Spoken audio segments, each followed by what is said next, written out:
इटावा जनपद के भूलपुर गांव के प्रधान के ऊपर छेड़छाड़ का आरोप एक युवती के द्वारा लगाया गया है। युवती का दावा है कि प्रधान के द्वारा उनके साथ छेड़छाड़ की गई, जिसको लेकर युवती ने इटावा के जिलाधिकारी को लिखित शिकायती पत्र देकर कार्रवाई की मांग की। इस खबर की हकीकत जानने के लिए हम खुद मुबारकपुर गांव पहुंचे, जहां पर पंचायत भवन बना हुआ है, और ये जानने की कोशिश की कि आखिर ग्राम प्रधान के ऊपर जो आरोप लगाया जा रहा है क्या वह सही है या गलत। जब हमने इस मामले की गहराई तक पहुंचे और ग्रामीणों से बात की तो हकीकत सामने आई। ग्रामीणों के द्वारा बताया गया कि महिला सहायक के द्वारा पंचायत भवन को खोला नहीं जाता था, जिसको लेकर प्रधान और महिला सहायक में कहासुनी होती थी। इस संबंध में हमने ग्राम प्रधान से भी बात की। ग्राम प्रधान के द्वारा बताया गया कि उनके ऊपर जो आरोप लगाए जा रहे हैं वह राजनीति के तहत लगाए जा रहे हैं। ग्राम प्रधान के द्वारा उच्च अधिकारियों से मांग की जा रही है कि निष्पक्ष जांच हो और जो भी दोषी हो उनके खिलाफ कठोर कार्रवाई की जाए। क्या घटना हुई आपके साथ? मेरा नाम संध्या कुमारी है। मैं पंचायत सहायक पद पे कार्यरत हूँ, ग्राम पंचायत भूलपुर। मेरे साथ घटना हुई है कि मैं सचिवालय में गई थी कल अपने ड्यूटी के टाइम पे। वहाँ प्रधान जी ने आके मेरे साथ बहुत ही अभद्रता से बात की है।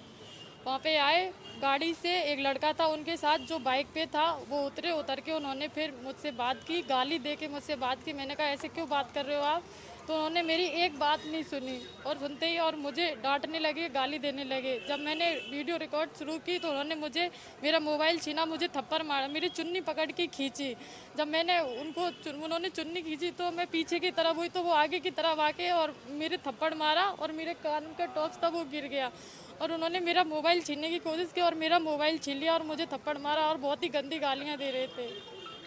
किस बात को लेकर आखिर इन्होंने गाली गलौज की है?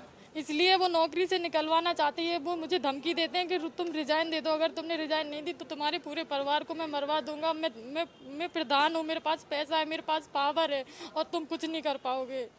क्या कुछ गलत हरकत की उन्होंने कोशिश की है? हाँ, गलत हरकत की है उन्होंने। तो इसको लेकर आज आप किस अधिकारी से मिली, क्या आश्वासन मिला है? हम आज डीएम सर से मिले थे। उन्होंने आश्वासन दिया है कि तुम्हारे साथ जो भी घटना हुई है उसको देख के और तुम्हें उन्होंने जो बदतमीजी की है मेरे साथ, अभद्रता की है, उसको उनको दंड मिलेगा और मुझे रिहाई मिलेगी। जो मेरा कार्य था वो मैं कार्य करूँगी। तो क्या आप मांग करते हैं सरकार से किस तरह की कार्रवाई होनी चाहिए प्रधान के खिलाफ? प्रधान के खिलाफ कार्रवाई होनी चाहिए। जो उन्होंने बदतमीजी की है मेरे साथ उसका उसे दंड मिलना चाहिए। के द्वारा उसके साथ छेड़छाड़ की गई है, क्या मामला था पूरा? मामला कुछ नहीं था। मैं यहाँ अपने पंचायत में आया तो यहाँ पे देखा मैंने सचिवालय पे सुबह में मोटरसाइकिल से आया। मुझे यहाँ कैमरे वैमरे लगवाने थे तो उसकी देखने के लिए मैं आया यहाँ पे। और एक लड़का मोटरसाइकिल चला रहा था, मैं बैठा था। मैं जैसे ही आया यहाँ पे तो मेरी पंचायत सहायिका पीछे से भागती हुई आई और मेरी मोटरसाइकिल की चाबी खींची। हमने उससे कहा हमने चाबी लगा दो, फिर उसने चाबी लगा दी। हमने उस लड़के से कहा हमने चलो यहाँ से।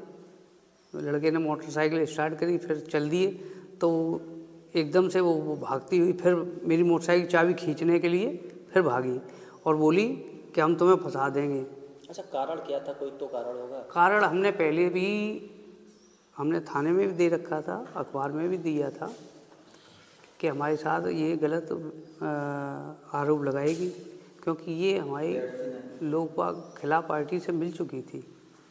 मुझे पता चला 20-25 दिन पहले ही कि आपके खिलाफ मुकदमा होगा, तो हमने उस आधार पे थाने में भी रिपोर्ट दी और अखबार में भी निकलवाई।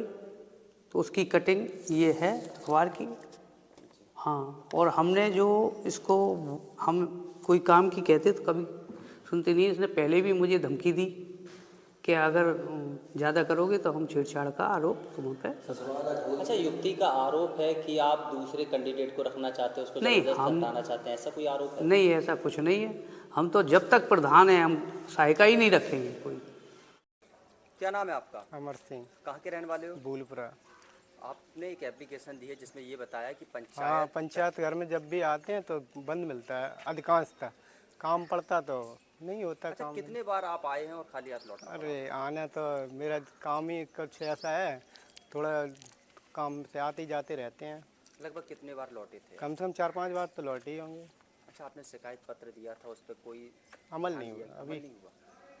कोई अमल नहीं हुआ कोई अभी अमल तक। नहीं हुआ। अभी आप देखें कि सुनाई दे होगी तो देखेंगे आगे। अच्छा, आप इससे पहले भी आए हो, कभी मुलाकात हुई थी आपकी पंचायत सहायक से? हाँ पहले हुई, साल खाड़ पहले होती थी मुलाकात, होता था तब? तब होता था। ये कब से खुलना बंद हुआ था, लगभग कोई अनुमान या अंदाजा? अनुमान होगा कम से कम 6-7 महीने तो हुई होगा। 6-7 महीने से बंद था।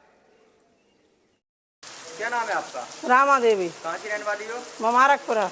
पंचायत भवन में आप आई हो, इससे पहले कि पंचायत भवन बंद रहता था, क्या था? बंद है 10 महीना थे। 10 महीने से बंद है। हाँ, अच्छा, आप काम कराने के लिए आती थी, कोई मिलता था या नहीं मिलता? मोई नहीं कोई यहाँ मिलत तो। अच्छा, आपने प्रधान से कहा था, वो क्या कहते थे? प्रधान बेचारे खूब कहा, प्रधान की सुनत को। सुनते नहीं थे। हाँ लगभग 10 महीने से बंद था। हाँ, कौन यहाँ पर रहता था ड्यूटी पे? मैं ये जने एक लेडीज रात थी। अच्छा, 10 महीने से नहीं आई हैं। हाँ। क्या नाम है आपका? सरजू दयाल, कहाँ के रहने वाले हो? भूलपुरा। आप पंचायत भवन में आते थे, आपने शिकायत पत्र भी दिया है कि पंचायत भवन बंद रहता था। हाँ। कितने समय से बंद था और आपने कब देखा था? 5 महीना से। 5 महीने से। हाँ। क्या काम कराने के लिए आप आते थे? यही अब बच्चा के मतलब कागज आगज बनवाने के लिए परेशान थे। अच्छा, आप आते थे तो ताला मिलता था? हाँ, इसमें ताले लगा रहते। अच्छा, वो लड़की आती नहीं थी या आपको जो काम कोई था- मिलता ही नहीं है यहाँ। अच्छा, वो काम फिर आप कैसे कराते थे? घर पे जाते थे कैसे? जब शुरू में खुलता था तब यहाँ आते, जब खुला नहीं तो आया नहीं।